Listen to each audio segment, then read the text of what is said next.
Here.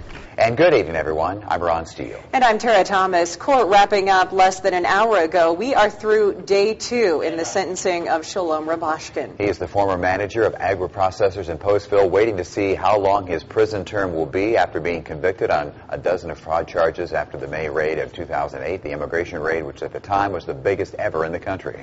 With our top story coverage, News Channel 7's Jason Ebner is live for us tonight in Cedar Rapids. Now, Jason, what happened in the courtroom today? I'm assuming another emotional day that you can share with us.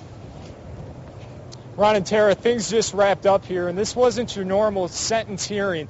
This has been going on for 2 days, and the reason that this one goes on longer than most is because so much new evidence has been presented in the last 48 hours. But again, within the last hour, things did just wrap up, so now it's up to the judge to deliberate and then deliver a sentence later on. We'll get to that in a little bit, but first we're going to roll some video and tell you what was discussed in the closing arguments today. The prosecution, which is the United States government in this case, is asking for 25 years, so they came down from their life sentence. It's still 25 years. Let's not forget Shalom Rubashkin is 51 years old. They say that he defrauded a bank of $26 million, and that just begins to scratch the surface. Also, cattle suppliers were damaged.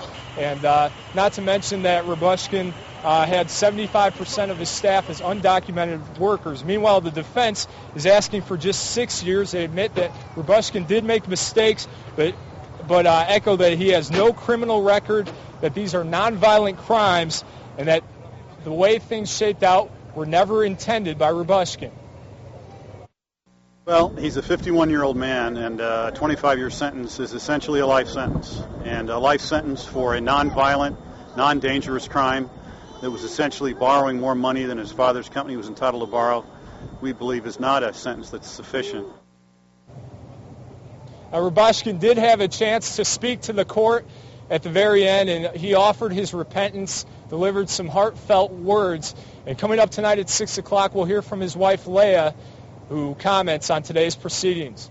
Live in Cedar Rapids, Jason Ebner, Iowa's News Channel 7. Okay, thanks for the latest, Jason. Rubashkin does face a possible life sentence, as we've been talking about. Be sure to stay with us. We'll be back in the courtroom with the latest when that sentencing resumes tomorrow.